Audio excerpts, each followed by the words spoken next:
Gas সংকটে বাড়ছে load shedding, ঢাকার বাইরে সবচেয়ে বেশি বিদ্যুৎ ঘাটতি, তেলভিত্তিক বিদ্যুতে ব্যয় কয়েক গুণ বৃদ্ধি, চরম দুর্ভোগে সাধারণ মানুষ। ফিরে দেখা রক্তাক্ত ৩৫ জুলাই, সহিংসতার মধ্যেও থামেনি আন্দোলন, একদিন এগিয়ে আসে মার্চ টু ঢাকা, কাল জুলাই স্মৃতি জাদুঘর উদ্বোধন করবেন প্রধানমন্ত্রী। এবং বদলে গেছে ডেঙ্গুর ধরন, হামের সংক্রমণেও অব্যাহত, হাসপাতালে বাড়ছে রোগী, উদ্বেগে স্বাস্থ্য বিভাগ। আমন্ত্রণ চ্যানেল এস দেশের কথায়, সাথে আছি আমি অর্পিতা জয়া। শুনছিলেন শিরোনাম, এবার বিস্তারিত। দেশ জুড়ে তীব্র গ্যাস সংকটে বিদ্যুৎ উৎপাদন মারাত্মকভাবে ব্যাহত হওয়ায় লোডশেডিং বেড়েছে উদ্বেগজনক হারে। ঘাটতি মোকাবেলায় সরকারকে ব্যয়বহুল ফার্নেস অয়েল ও ডিজেল চালিত বিদ্যুৎ কেন্দ্র চালাতে হচ্ছে, ফলে উৎপাদন ব্যয় গ্যাস ভিত্তিক কেন্দ্রের তুলনায় ৫ গুণেরও বেশি বেড়ে সরকারি ভর্তুকি ও পিডিবির আর্থিক চাপ বাড়ছে। সবচেয়ে বেশি ভোগান্তিতে ঢাকার বাইরের অঞ্চল, যেখানে মোট বিদ্যুৎ ঘাটতির প্রায় ৮১% প্রভাব পড়ছে। বাসাবাড়িতে গ্যাসের চাপ কম থাকায় বৈদ্যুতিক চুলার ব্যবহার বৃদ্ধি পেয়ে জাতীয় গ্রিডে বিদ্যুতের চাহিদাও বেড়েছে। একই সংকটে শিল্প কারখানা, সিএনজি ফিলিং স্টেশন ও গণপরিবহনেও দেখা দিয়েছে অচলাবস্থা। মহেশখালীর ভাসমান এলএনজি টার্মিনাল বন্ধ থাকায় প্রতিদিন ৪৫ থেকে ৫০ কোটি ঘনফুট গ্যাস কম সরবরাহ হচ্ছে। তবে চলতি সপ্তাহেই টার্মিনালের প্রথম ইউনিট চালুর আশা করছে পেট্রোবাংলা। ভোগান্তি তো আমরা পাঠাও বা চালাই যারা, আমরা তো দেখা যায় দিন শেষে আমরা জমার টাকাটাকে উঠাইতে অনেক কষ্ট হয়। গ্যাস নিতে আসলাম, সিরিয়ালে প্রতিদিনই গ্যাস নেওয়া লাগে, গ্যাসের প্রেসার খুবই কম। আমরা চাই যে প্রত্যেকটা মানুষ নিয়মিত গ্যাস পাই, যাতে আমরা কাজকর্মে ঠিক মতো যাইতে পারি। প্রায় ২ থেকে ২.৫ ঘন্টা সিরিয়াল দিয়ে আসার পরে গ্যাস ঢোকে ২০০-২৫০ টাকা, ৩০০ টাকা, সর্বোচ্চ ৩০০ টাকা। কোনাবাড়ি, চৌরাস্তা, তার মৌচাক পর্যন্ত আমি ঘুরছি, কিন্তু কোথাও আমি গ্যাস পাইনি। অনেক গাড়ির লাইনে গ্যাস নেই, অনেকক্ষণ মানে ২ ঘন্টা ৩ ঘন্টা সিরিয়াল ধরে তারপরে সামান্য একটু গ্যাস পাই, প্রেসারই নাই কোনো। গ্যাসের এই পরিমাণ ঝামেলা থাকে, দুর্ভোগ থাকে, তাহলে আমাদের চলাচল, আমাদের অন্যান্য কার্যক্রম সবকিছুই কষ্ট হয়ে যায়। সকালে ডিউটিতে আনবো, গ্যাস থাকে না, তারপরে আমরা পাকশা করে তো খাই আর ডিউটি যাইতে পারি না, পোলাপান স্কুলে যেতে পারি না, লেখাপড়া করবো কেমনে গ্যাস যদি না থাকে। ৬টার আগে থেকে গ্যাস থাকে না, ৫:৩০ বাজে, আবার ফিরে হুট করে আসে ৯টা ৮টার দিকে আবার চলে যায়। গ্যাসের সংকট যদি সমাধান না হয় তাহলে আমাদের বেকারি তো বন্ধ করতেই হবে, সেই সাথে আমাদের সংসার চালানো খুব দুষ্কর হয়ে গেছে। দর্শক, রাজধানী থেকে গ্যাস সংকটের সর্বশেষ জানাচ্ছেন সহকর্মী গোলাম রব্বানী।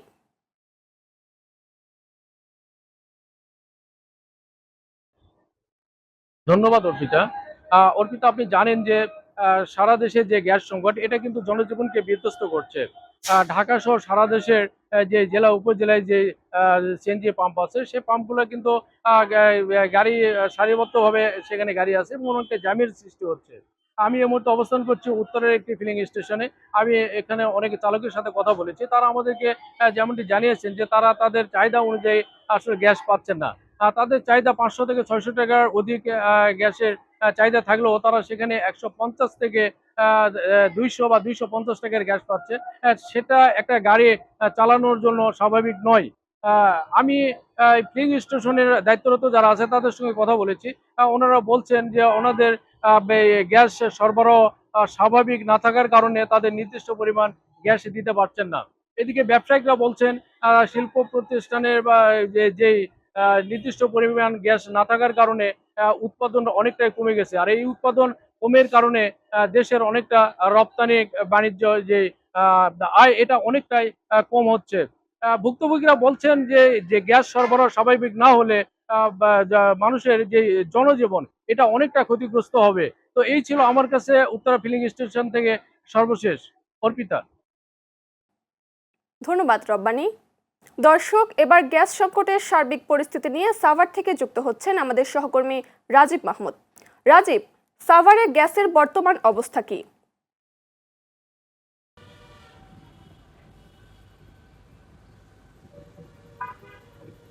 ধন্যবাদ অর্পিতা।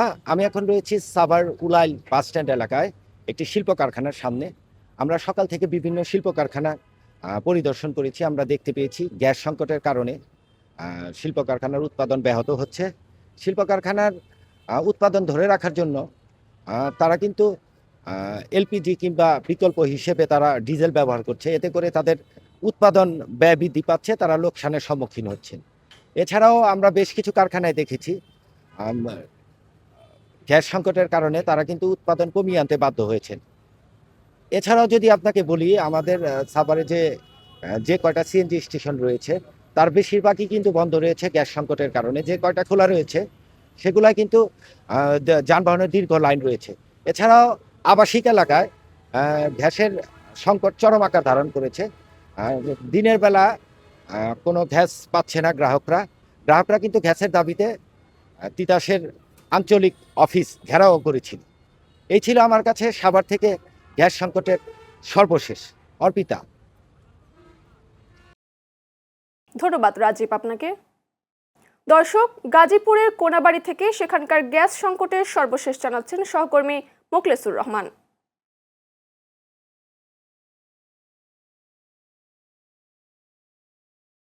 আপনি জানেন যে সারা দেশে কিন্তু তীব্র গ্যাস সংকট রয়েছে।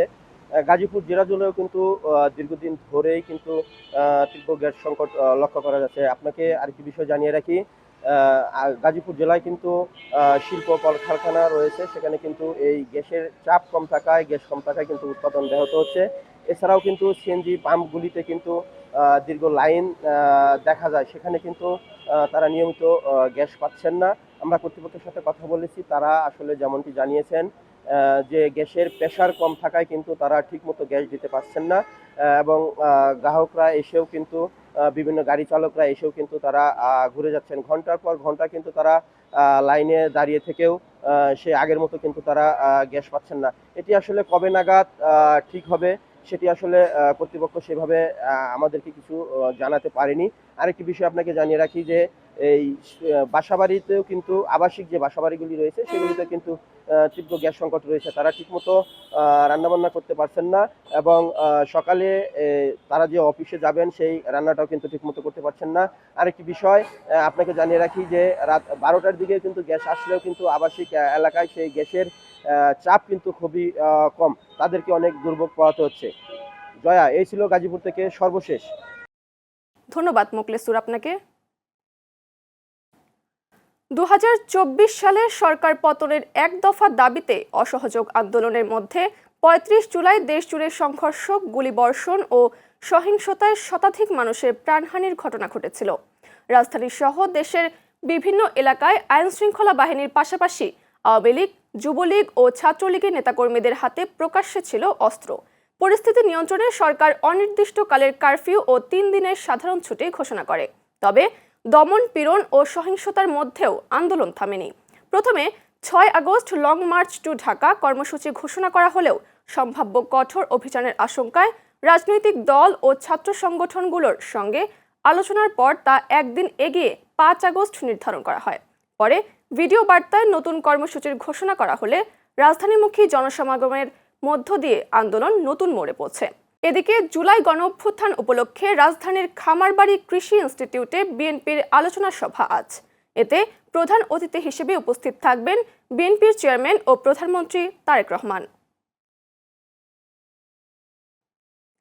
জুলাই গণঅভ্যুত্থানের ইতিহাস, শহীদ ও আন্দোলনে অংশ নেওয়া যোদ্ধাদের স্মৃতি সংরক্ষণে উদ্বোধন হতে যাচ্ছে জুলাই গণঅভ্যুত্থান স্মৃতি জাদুঘর। আগামী 5 আগস্ট সকালে প্রধানমন্ত্রী তারেক রহমান আনুষ্ঠানিকভাবে জাদুঘরটির উদ্বোধন করবেন বলে জানিয়েছেন সংস্কৃতি বিষয়ক মন্ত্রী নিতাই রায়চৌধুরী। সচিবালয়ে এক ব্রিফিংয়ে তিনি জানান, উদ্বোধনী আয়োজনে জুলাই যোদ্ধা ও শহীদ পরিবারের সদস্যরা স্মৃতিচারণ করবেন। পাশাপাশি গণঅভ্যুত্থানের ঘটনা প্রবাহ, সাধারণ মানুষের অংশগ্রহণ ও বিজয়ের ইতিহাস তুলে ধরে নির্মিত প্রামাণ্যচিত্র প্রদর্শন করা হবে। থাকবে সাংস্কৃতিক আয়োজনও। জাদুঘর প্রকল্পে দুর্নীতির অভিযোগ প্রসঙ্গে মন্ত্রী বলেন, সুনির্দিষ্ট অভিযোগ পাওয়া গেলে তদন্ত করে ব্যবস্থা নেওয়া হবে। এদিকে প্রধানমন্ত্রীর তথ্য ও সম্প্রচার বিষয়ক উপদেষ্টা জানিয়েছেন, উদ্বোধনের পরদিন 6 আগস্ট থেকে সাধারণ দর্শনার্থীদের জন্য উন্মুক্ত হবে জাদুঘরটি। জুলাই স্মৃতি জাদুঘর মানে শুভ উদ্বোধন ঘোষণা করবেন, এবং কালকে এই ঘোষণা পরপরই মানে আমাদের একটা আলোচনা সভা আছে, এবং সেই আলোচনা সভা করে ফলক উন্মোচন আছে। প্রথমে ফলক উন্মোচন, তারপরে জুলাই জাদুঘরের উদ্বোধন শেষে এসে আমাদের আলোচনা সভা এবং এর পরপরই আমাদের মানে সাংবাদিকরা তো সব জায়গায় সবসময় যাবে, সাংবাদিক মানে গণমাধ্যম, তারপর মানে প্রিন্টিং মিডিয়া, তারপর সোশ্যাল মিডিয়া, অনলাইন মিডিয়া সবকিছুই মানে ওপেন থাকবে। এরপর আমাদের নির্দিষ্ট টাইমে সবার জন্য কালকে আমরা উন্মুক্ত করে দেবো। দেশে একসঙ্গে উদ্বেগ বাড়াচ্ছে হাম ও ডেঙ্গুর প্রকোপ। স্বাস্থ্য অধিদপ্তরের তথ্য অনুযায়ী চলতি বছরের ৪ আগস্ট পর্যন্ত হামে আক্রান্তের সংখ্যা ১,৩১,০০০ ছাড়িয়েছে। মৃত্যু হয়েছে ৮৪৭ জনের। বিশেষজ্ঞদের মতে টিকাদান থেকে বাদ পড়া শিশু, শূন্য ডোজ ও আংশিক টিকা নেওয়া শিশুর সংখ্যা বৃদ্ধি এবং কার্যক্রমে বিলম্বের কারণে হাম ছড়াচ্ছে। অন্যদিকে বর্ষার বৃষ্টি ও বিভিন্ন স্থানে জমে থাকা পানিতে এডিস মশার প্রজনন বাড়ায় ডেঙ্গুর প্রকোপও বাড়ছে। চলতি বছর ডেঙ্গু ভাইরাসের ধরনে এসেছে পরিবর্তন। রোগতত্ত্ব, রোগ নিয়ন্ত্রণ ও গবেষণা প্রতিষ্ঠান IEDCR এর তথ্য অনুযায়ী পরীক্ষিত নমুনার ৯১% বেশি ক্ষেত্রে শনাক্ত হয়েছে DENV-3 সিরোটাইপ। এবছর ডেঙ্গুতে আক্রান্ত হয়েছেন ১৬,৬৮৪ জন, মারা গেছেন ৫৯ জন। চিকিৎসকদের পরামর্শ, জ্বর ও সতর্কতামূলক লক্ষণ দেখা দিলে দ্রুত চিকিৎসা নিতে হবে এবং মশার প্রজননস্থল ধ্বংসে সবাইকে এগিয়ে আসতে হবে। আমার ছেলেরে ভর্তি করাইছি, মানে ওর ঠান্ডা কাশ ছিল, জ্বর ছিল, ভর্তি করাইছি। ভর্তি করানোর পর ওর হাম হয়েছে, তারপর চিকিৎসা করাইছি। এখন ইনশাল্লাহ একটু মোটামুটি ভালোই আছে। জ্বর ছিল, জ্বরের পরে আর কি গোড়া হয়েছিল, পরে ভোলা নিয়েছিলাম। ভোলা ৩ দিন পর পরীক্ষা দেওয়া দেখবে কইছে হাম নাকি। বাচ্চার গায়ে দানা দানা লাল বেশি হয়েছে, জ্বর হয়েছে, তো হাসপাতাল ভর্তি হয়েছি, সেখান থেকে এখানে পাঠিয়ে দিছে। ছেলের হামরোগ ধরা পড়ছে, এক সপ্তাহ, কালকে আর কি ডাক্তার দিছে। মানে এখানে সাধারণত ভর্তি হয়েছি, আমার বাচ্চার ঠান্ডা কাশ আর নিউমোনিয়ার কিছু আংশিক সমস্যা আছে, এই জন্য। প্রথমে গায়ে লাল ডোর দাগ ছিল, ওই ডাক্তার দেখাইছি, ডাক্তারে বলছে যে হাম হয়েছে। আমার মান্ডারিয়া তো চিকিৎসা নাই, তারপর শেরে বাংলা পাঠাই দিতে ওখান থেকে। দর্শক, বরিশাল শেরেবাংলা মেডিকেল থেকে এ বিষয়ে সর্বশেষ জানাচ্ছেন সহকর্মী ওমর ফারুক।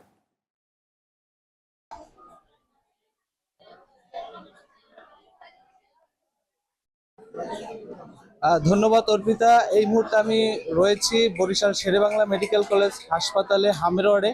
আমার পিছনে দেখতে পাচ্ছেন হামে আক্রান্ত শিশুদেরকে চিকিৎসা দেওয়া হচ্ছে। রোগীর চাপ বেশি থাকায় বেডের পাশাপাশি হাসপাতালের মেঝেতেও চিকিৎসা দিতে হচ্ছে। স্বাস্থ্য অধিদপ্তরের সর্বশেষ তথ্য অনুযায়ী বরিশাল বিভাগে নতুন করে আরও ১৫৭ জন শিশু হামে উপসর্গ নিয়ে হাসপাতালে ভর্তি হয়েছেন। এতে চলতি মৌসুমে বিভাগে মোট আক্রান্ত সংখ্যা বেড়ে দাঁড়িয়েছে ১৩,৮৯৬ জন। এ পর্যন্ত হামের উপসর্গে ৪৫ জন শিশুর মৃত্যু হয়েছে এবং সুস্থ হয়ে বাড়ি ফিরেছেন ১২,২৯০ জন। এদিকে ডেঙ্গুর পরিস্থিতিও উদ্বেগ বাড়ছে। নতুন করে আরও ৮১ জন ডেঙ্গু রোগী হাসপাতালে ভর্তি হওয়ায় চলতি বছরে বরিশাল বিভাগে মোট আক্রান্তের সংখ্যা বেড়ে দাঁড়িয়েছে ৩,৯৪৪ জনে। এ পর্যন্ত ডেঙ্গুতে প্রাণ হারিয়েছে ৮ জনের। তবে সব মিলিয়ে বলা যায় সংশ্লিষ্ট কর্তৃপক্ষ যেমনটি জানিয়েছেন, হাম এবং ডেঙ্গু নিয়ন্ত্রণে তাদের বিশেষ নজরদারি অব্যাহত রয়েছে। অর্পিতা, এই ছিল আমার কাছে বরিশাল থেকে হাম এবং ডেঙ্গুর পরিস্থিতি নিয়ে সর্বশেষ। ধন্যবাদ ফারুক আপনাকে। রোহিঙ্গা শরণার্থী ও কক্সবাজারের স্থানীয় আশ্রয়দাতা জনগোষ্ঠীর জন্য প্রায় ১,৭৭,৪০,০০০ মার্কিন ডলারের মানবিক সহায়তা ঘোষণা করেছে অস্ট্রেলিয়া। অস্ট্রেলিয়া সরকার ও জাতিসংঘের শরণার্থী সংস্থা UNHCR যৌথভাবে এ সহায়তার ঘোষণা দেয়। ২০২৬ থেকে ২০২৮ সালের কর্মসূচির আওতায় বরাদ্দ অর্থ ব্যয় হবে রোহিঙ্গাদের জরুরি সহায়তা, সুরক্ষা, দক্ষতা উন্নয়ন এবং শরণার্থী শিবিরের দুর্যোগ ঝুঁকি কমানোর কাজে। ঢাকায় এক অনুষ্ঠানে এ বিষয়ে চুক্তি স্বাক্ষর করেন অস্ট্রেলিয়ার হাই কমিশনার সুসান রাইল ও UNHCR এর ভারপ্রাপ্ত কান্ট্রি রিপ্রেজেন্টেটিভ জুলিয়েট মুকেইসনি। অস্ট্রেলিয়া জানিয়েছে, রোহিঙ্গাদের নিরাপদ ও টেকসই প্রত্যাবাসনে মিয়ানমারে অনুকূল পরিবেশ তৈরি জরুরি। UNHCR সতর্ক করে বলেছে, দীর্ঘস্থায়ী এ সংকট আন্তর্জাতিক মনোযোগ হারানোর ঝুঁকিতে রয়েছে। মৌসুমী বায়ুর সক্রিয়তায় দেশের বিভিন্ন অঞ্চলে অব্যাহত রয়েছে বৃষ্টি। এর সঙ্গে উজানের ঢল ও নদীর পানি বৃদ্ধি পাওয়ায় 11 জেলার নিম্নাঞ্চলে স্বল্পমেয়াদী বন্যার আশঙ্কা দেখা দিয়েছে। বন্যার পূর্বাভাস ও সতর্কীকরণ কেন্দ্র জানিয়েছে, সিলেট, সুনামগঞ্জ, কুড়িগ্রাম, লালমনিরহাট, নীলফামারী, রংপুর, গাইবান্ধা, জামালপুর, বগুড়া, শেরপুর, ময়মনসিংহ ও নেত্রকোনা নদী তীরবর্তী এলাকা সাময়িকভাবে প্লাবিত হতে পারে। সিলেটের কুশিয়ারা নদীর পানি ফেঞ্জুগঞ্জ পয়েন্টে বিপদসীমার ওপর দিয়ে প্রবাহিত হচ্ছে। বাড়ছে ব্রহ্মপুত্র ও তিস্তার পানিও। এদিকে যমুনা, তিস্তা ও পদ্মার তীরবর্তী এলাকায় দেখা দিয়েছে নদী ভাঙন। রাজধানী ঢাকা সহ 13 অঞ্চলের নদীবন্দরে ঝোড়ো হাওয়া ও বৃষ্টির আশঙ্কায় জারি করা হয়েছে সতর্ক সংকেত। আবহাওয়া অধিদপ্তর জানিয়েছে, চলতি মাসে বৃষ্টির পাশাপাশি তাপমাত্রাও কিছুটা বেশি থাকতে পারে। নদীর 4-5 দফা পানি বাড়তেছে, আর আমল ধান তো মনে করো পানি বল্লা বাড়লে এমনি তো আমাদের ভীষণভাবে ক্ষতি হয়ে যাবো কৃষিরা। কত সরকার আসে গত হয়, কিন্তু কোনো সরকার আমাদেরকে এই তিস্তা পারে কোনো খোঁজ খবর নেয় না। আশ্বাস দেয় শুধু, কিন্তু আমাদের কোনো খবর নেয় না। দর্শক, লালমনিরহাট থেকে এ বিষয়ে সর্বশেষ জানাচ্ছেন সহকর্মী রাহিবুল ইসলাম টিটুল।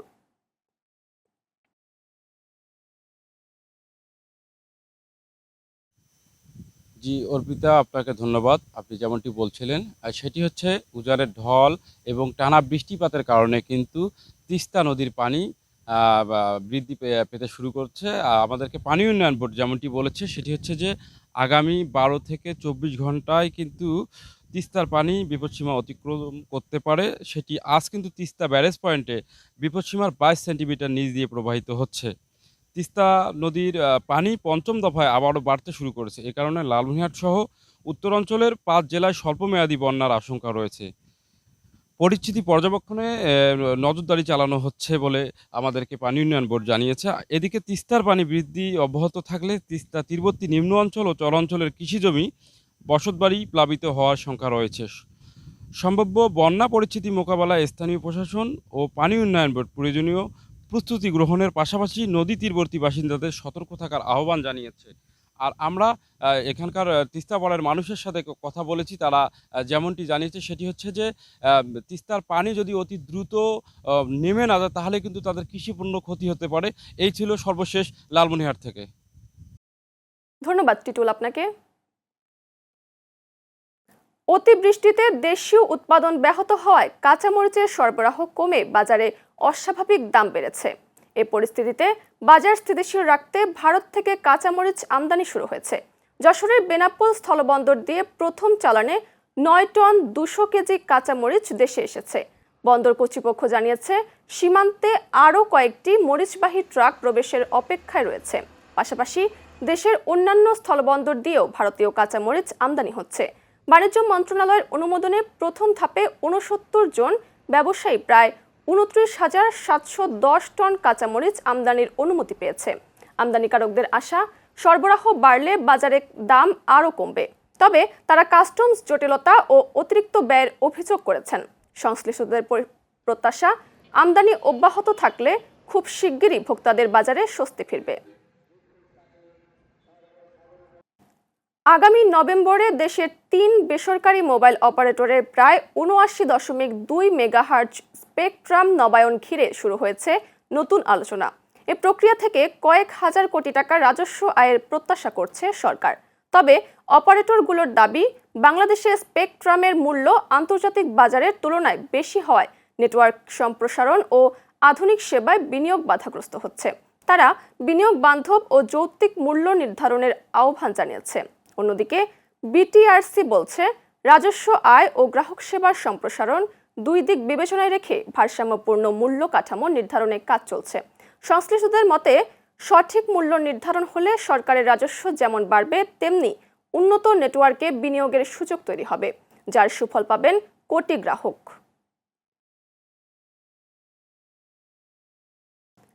ভিডিও ধারণ ও ছড়িয়ে দেওয়ার ভয় দেখিয়ে অর্থ আদায়ের অভিযোগে দিনাজপুরে এক যুবককে গ্রেফতার করেছে পুলিশ। একই ব্যক্তির বিরুদ্ধে তৃতীয় লিঙ্গের একজনকে প্রতারণা ও জোরপূর্বক শারীরিক সম্পর্কের অভিযোগও রয়েছে। গ্রেফতারের পর ঘটনাটি নিয়ে স্থানীয়দের মধ্যে শুরু হয়েছে নানা আলোচনা সমালোচনা। বিস্তারিত দিনাজপুর প্রতিনিধি মোহাম্মদ নাজমুল ইসলাম নয়নের পাঠানো তথ্য ও চিত্রে ডেস্ক রিপোর্টে। আমি যেহেতু জিম করি, আমি ভালো একটা বডি ম্যাসাজ তোমাকে দিয়ে দিতে পারি।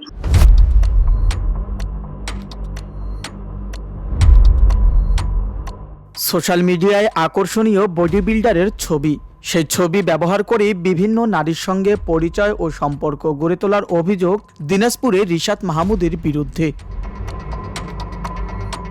ভুক্তভোগীর মামলার প্রেক্ষিতে সম্প্রতি তাকে গ্রেপ্তার করে পুলিশ। আদালত তার জামিন নামঞ্জুর করে কারাগারে পাঠিয়েছেন। তাকে দেখছি, চিনি, তার নজর আমার দিকে থাকতো সব সময় নাকি, সেটা আমাকে একসময় প্রকাশ করছে।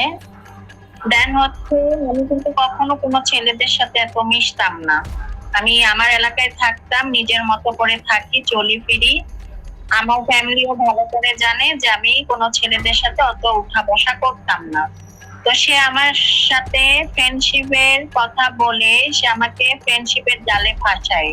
শুধু এক নারী নন, তার বিরুদ্ধে আরো কয়েকজন নারী ও তৃতীয় লিঙ্গের একজনকে একইভাবে ফাঁদে ফেলার অভিযোগ উঠেছে। সে আমাকে তার বাসায় নিয়ে গেছে, সে আমাকে কিছু স্ন্যাক্স টাইপের কিছু খেতে দিয়েছে। খাওয়ার পর আমার একটু এলোমেলো হয়ে গিয়েছিলাম। তারপর সে আমাকে কিছুক্ষণ পর, আমি যখন চেতন থাকা অবস্থায় যখন ফিরে আসি, তখন দেখি যে সে একটু আমার কাছে আমাকে নিজেকে এলোমেলো লাগছে।